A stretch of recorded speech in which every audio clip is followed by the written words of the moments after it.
Dizem frequentemente que poucos soldados realmente disparam suas armas e só uma minoria atira em direção ao inimigo.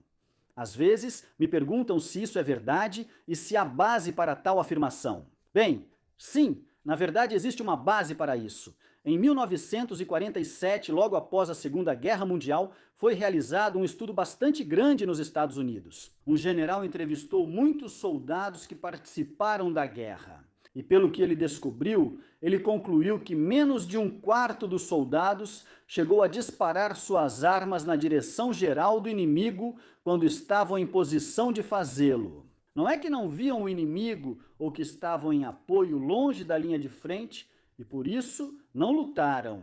Não, as tropas na linha de frente, em posição de atirar no inimigo, na maioria das vezes não atiravam. E outro dado que foi descoberto é que 1% dos pilotos de caça eram responsáveis por 50% dos abates feitos por pilotos de caça na Força Aérea do Exército Americano.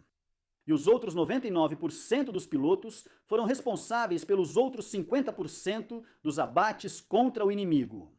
Então, parece que os exércitos modernos dependiam muito de poucas pessoas que realizavam quase toda a tarefa de eliminar o inimigo. Quantas pessoas de fato atiraram para matar?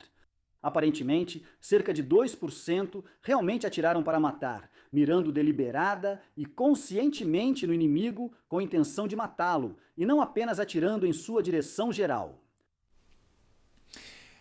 Agora, há muitos outros casos como esse que foram registrados. Por exemplo, na Guerra Civil Americana, houve relatos de pessoas com paralisia na mão que puxavam o gatilho, incapazes de disparar suas armas. Na Primeira Guerra Mundial, as tropas alemãs se referiam ao congelamento do dedo do gatilho, que é, imagino eu, o mesmo tipo de fenômeno. E foram feitos vários testes durante o período dos mosquetes para ver o quão eficazes eles realmente eram.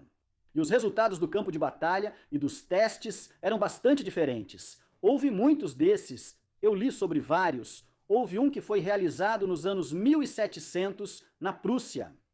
E o que eles fizeram foi pegar, acho que foi um batalhão de tropas, e marcharam esse batalhão até a distância em que normalmente se enfrentaria o inimigo. Eles tinham um lençol branco, do tamanho de um homem de altura, e um batalhão de largura, estendido verticalmente no campo.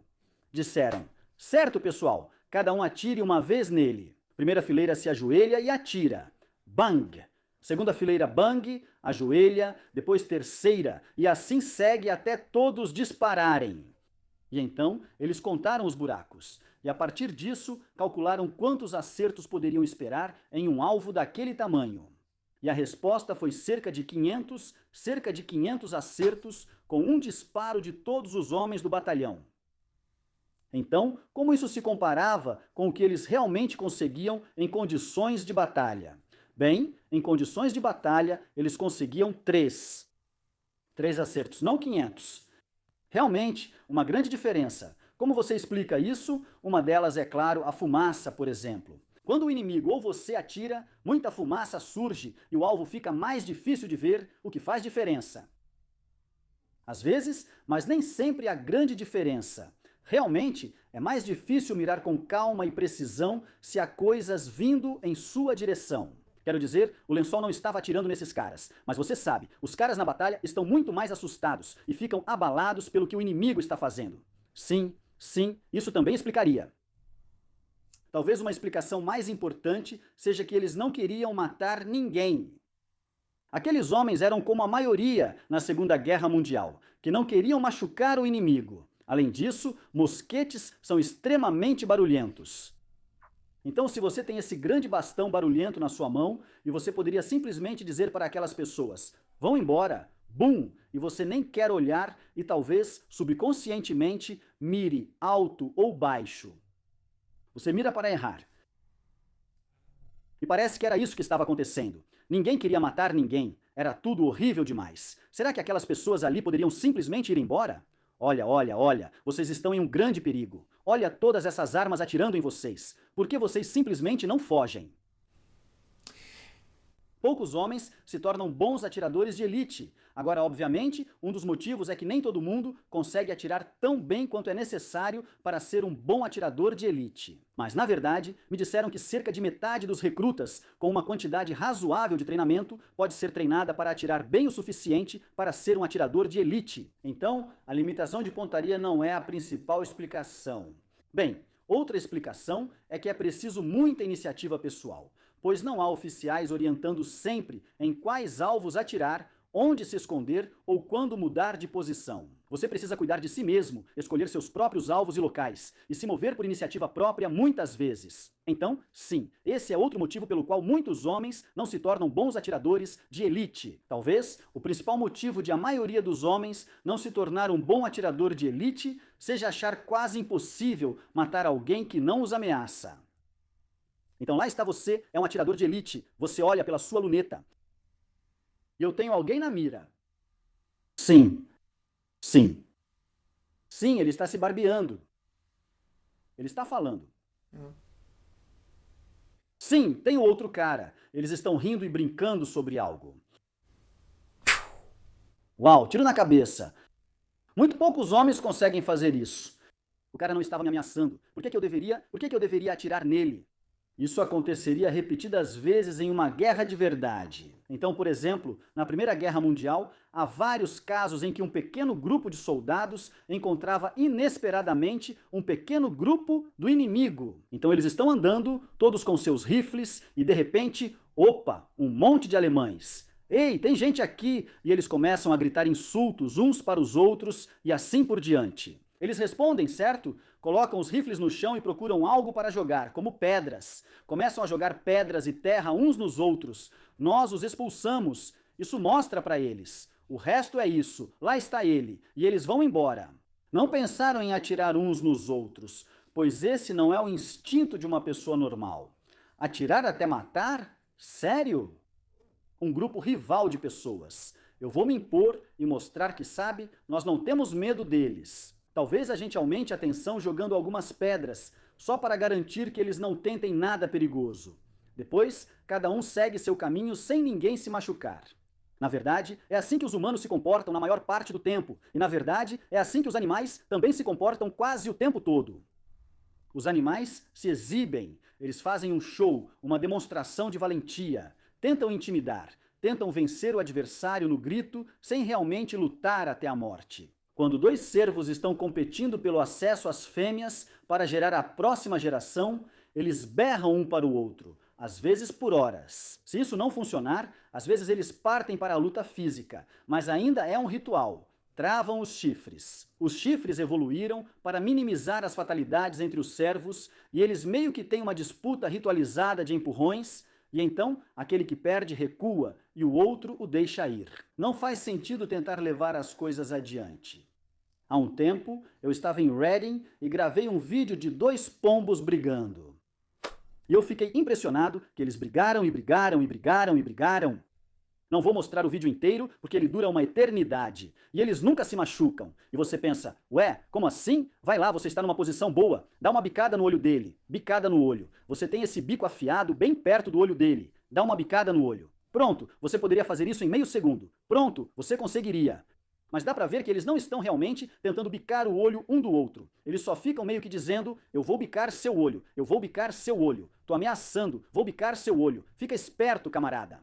Depois de um tempo, um deles voou embora, mas aí ele criou coragem, acho que são machos, e voltou para tentar de novo. E aí no final eles se separaram e nenhum deles se machucou. É assim que os animais normais competem com outros da mesma espécie, e os humanos são animais, e é assim que a gente faz também. Você provavelmente já ouviu falar de Himmler. Você sabe, Segunda Guerra Mundial, uniforme preto. Não quero fazer um vídeo sobre Himmler. Resumindo, não era uma pessoa legal e provavelmente foi indiretamente responsável por um número muito grande de mortes. Ele descobriu que simplesmente não conseguia suportar assistir execuções, simplesmente não aguentava, assim como algumas pessoas hoje em dia não conseguem nem assistir alguém tomando uma injeção na televisão. Bem, ele não conseguia suportar assistir execuções. Himmler, ele não conseguia. Agora, é claro, existem pessoas realmente más, brutais e implacáveis no mundo que, como Che Guevara, por exemplo. Che Guevara tinha preferência por executar prisioneiros pessoalmente, atirando em suas cabeças com sua pistola. Bem, até mesmo essas pessoas realmente brutais e más atiram na parte de trás da cabeça. Por que eles fazem isso? Bem, porque para atirar em alguém na parte da frente da cabeça, você tem que ver o rosto da pessoa. E você pode ver o medo naquele rosto. E um homem normal não consegue puxar o gatilho. Um homem normal vai travar na hora de puxar o gatilho. Você não consegue fazer isso. E por quê? Bem, nós temos um instinto muito poderoso que nos diz para não fazer isso. Um instinto que evoluiu antes mesmo da criação da pistola. Pense na Idade da Pedra, seu inimigo derrotado à sua frente e você com um porrete. Você poderia tentar espancá-lo até a morte com seu porrete, mas vê o rosto dele e sabe que venceu. Ele está apavorado, se mijando, chorando e fungando. Não tem como isso ser fingimento. Ele está absolutamente apavorado. Você sabe que venceu nesse momento. Você já provou seu valor e venceu. Se recuar agora, terá ganhado. Excelente! Se decidir espancá-lo até a morte, que opções restaram a ele? Ele pode ser espancado até a morte ou pode colocar cada gota de esforço que lhe resta para reagir na esperança de derrotar você. Por que arriscar? Você já venceu, afaste-se, é o que seu instinto diz. Agora, com uma pistola, o risco é bem menor. É provável que você vença se puxar o gatilho, mas seus instintos não foram feitos para pistolas. Aí está, não consegue fazer isso. Você resiste a esse forte instinto de não agir assim, supondo que não seja um psicopata, como a maioria das pessoas. Então, qual porcentagem das pessoas são psicopatas e realmente atiram para matar deliberadamente? Bem, parece que naturalmente cerca de 2% das pessoas realmente atiram para matar, e essas se dividem de forma bem clara em duas categorias. Existe o psicopata que faz isso porque os psicopatas têm uma configuração cerebral diferente, e uma das muitas coisas que os tornam diferentes é que eles não reconhecem o medo nos outros. Quando eles veem uma pessoa apavorada, eles não interpretam isso como medo. Eles interpretam talvez como fraqueza ou qualquer outra coisa, ou simplesmente não parece significar muita coisa. E eles não veem atirar em alguém que está apavorado como algo errado. Bem, ele deveria ter me dito que estava apavorado. Bem, então ele deveria ter tentado fugir. Mas por que ele não fugiu? Porque estava apavorado demais. Quando alguém está totalmente apavorado, não consegue raciocinar, o cérebro racional desliga. A amígdala entra em ação em cerca de 12 milissegundos se a ameaça for grande. Ela detecta a ameaça e desliga o cérebro racional, fazendo a razão desaparecer. Não dá para raciocinar com quem está apavorado, mas psicopatas não percebem. Eu disse para ele ir até lá, mas ele não foi. Então atirei nele. Tive que fazer isso porque ele não me obedeceu. Você não conseguia ver que o cara estava apavorado? Ele estava?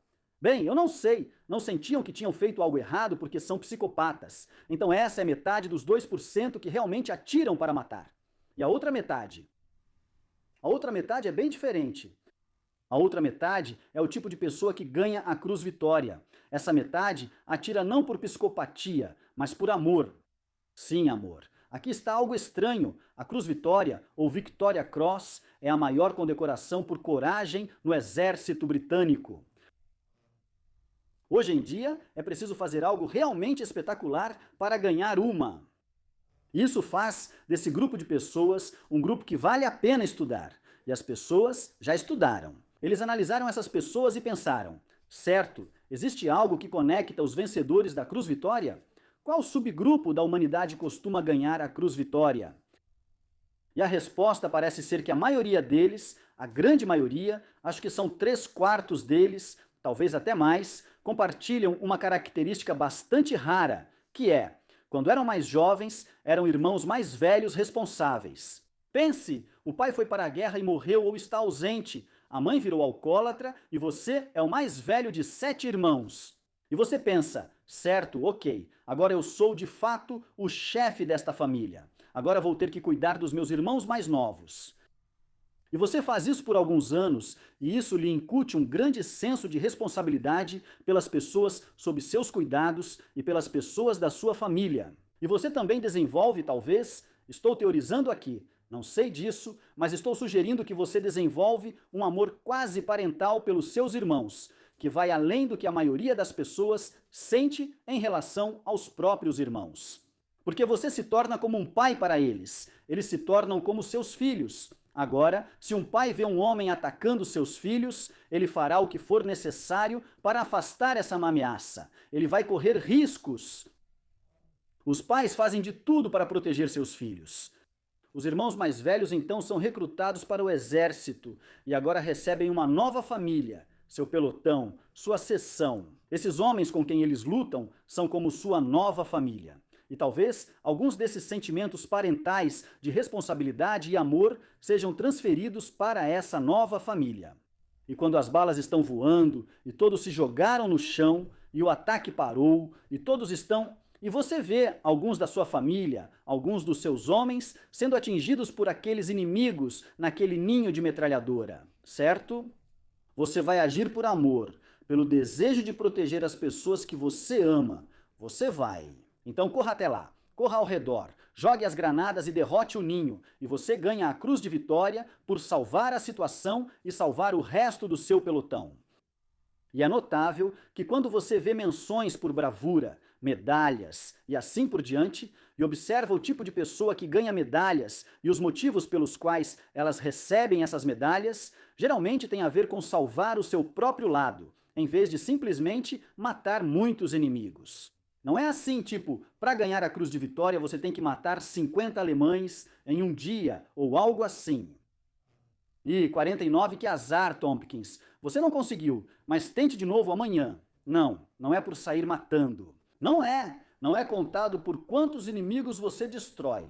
Quase sempre é salvar seus companheiros, fazer o que salvou o resto da nova família que você encontrou no exército. Então é por amor que aquele outro 1% atira para matar. Então, como você pode, se está em um exército e quer que suas tropas atirem mais para matar, como você faz para aumentar o número de homens que atiram para matar? Porque menos de um quarto atirava, foi um choque para o exército americano em 1947. Sério? Menos de 25% dos nossos soldados atiravam no inimigo e só 2% atiravam para matar. Como melhorar isso? Um sujeito chamado B.F. Skinner escreveu O Comportamento dos Organismos. Talvez você conheça a psicologia skinneriana. Ele é o homem que talvez mais do que qualquer outro nos familiarizou com o termo reflexo condicionado. Eles pensaram que as ideias de Skinner poderiam funcionar e parece que sim. Então talvez possamos condicionar nossas tropas a terem reflexos de atirar no inimigo. Isso vai mudar o comportamento deles e parece funcionar.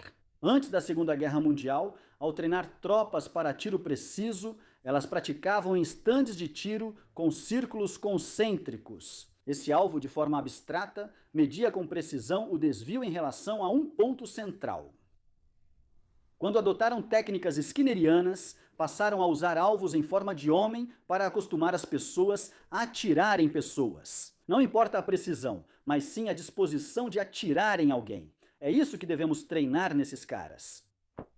E eles aumentaram bastante a disposição dos soldados de atirar no inimigo. Mesmo na Guerra da Coreia, não muito tempo depois, conseguiram fazer cerca de 50% dos soldados atirarem no inimigo. Na Guerra das Malvinas, que foi em 1982, o exército britânico tinha 95% dos seus homens atirando na direção geral do inimigo. Na Guerra do Golfo, os americanos conseguiram fazer com que 95% dos soldados atirassem para matar, ao que parece. Foi isso que entendi de um documentário na TV sobre o exército americano moderno. Esse era o número que mencionaram ter alcançado.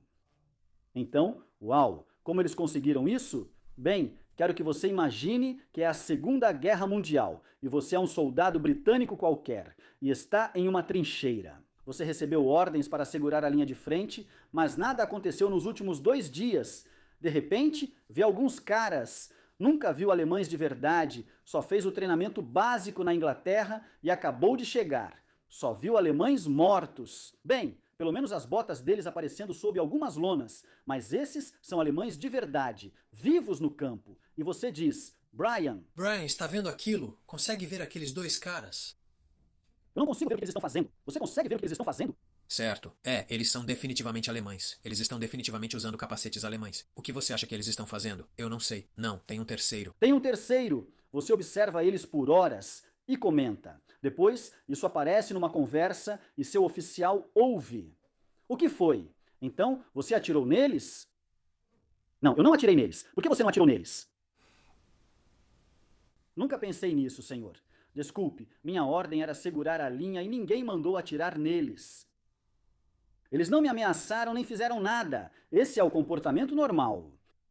Então, o que você tem que fazer é, você vê um alvo, bang, atira. Então, como você faz isso, psicologia skinneriana? Então você pega o cara e treina ele. Você dá uma arma para ele, coloca ele num treino com alvos, onde surge um alvo humano, e se ele não atirar em 1 segundo, perde um ponto. A recompensa e punição. Você recompensa o sucesso e pune o fracasso, e outro aparece, bang, e mais outro, bang. E então talvez você leve isso um pouco mais adiante. Por exemplo, no mesmo documentário, eles mostravam americanos treinando com paintball, mas essas eram bolas de tinta disparadas por armas de verdade, usando pólvora de verdade. Então havia o som real de um tiro, e se você fosse atingido por uma dessas, doía para valer. Na verdade, havia até a possibilidade de ser morto. Se atingido em um ponto vital a curta distância, uma dessas bolas de tinta poderia matar, pois eram muito potentes. Era machucar o outro ou ser machucado. E na primeira vez que os caras iam para o campo, o coração deles batia como uma locomotiva. Aqui, segura aí, isso vai ser intenso. Tem um cara ali, bang, bang, bang. Eu vou primeiro, eu entro primeiro, eu vou, você pode se proteger. E eles ficavam tão estressados com isso, e aí você faz de novo. E no dia seguinte, eles se machucam.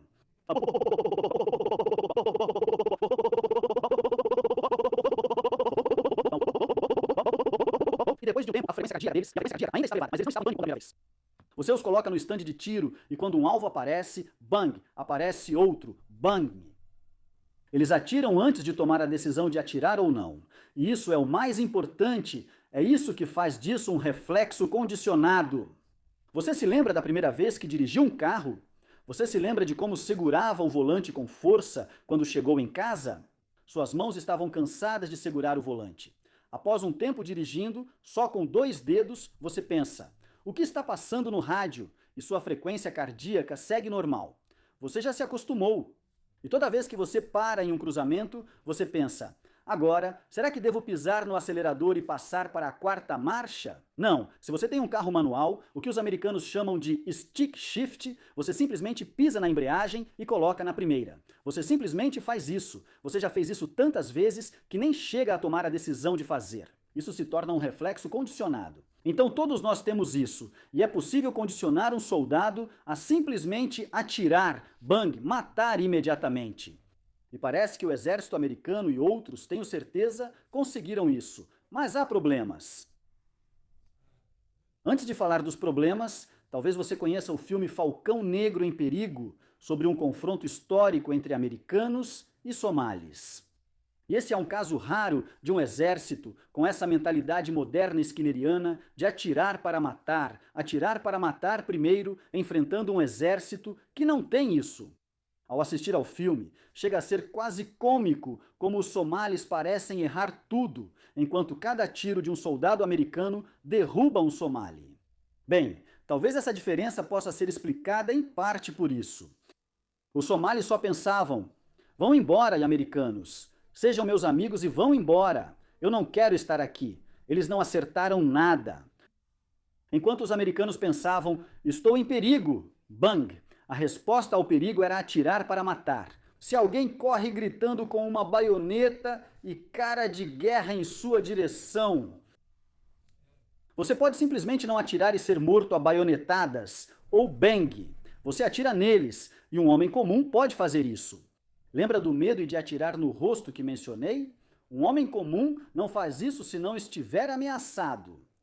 Com treinamento adequado, um soldado moderno pode ser condicionado a atirar para matar antes mesmo de pensar. Agora, o lado negativo. O lado negativo, embora o lado positivo seja que você consegue um exército talvez muito mais eficaz, é que parece que ainda não descobrimos o que fazer depois. Então você tem um homem que foi criado para acreditar que matar é absolutamente errado.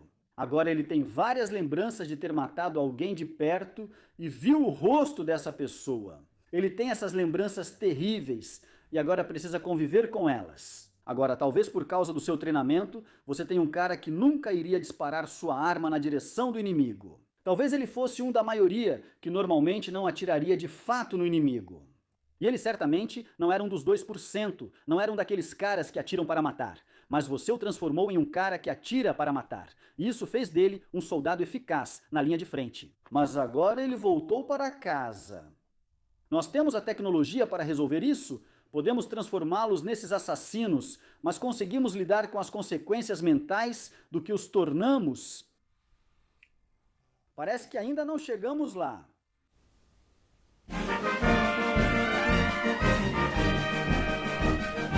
Lindy Beige.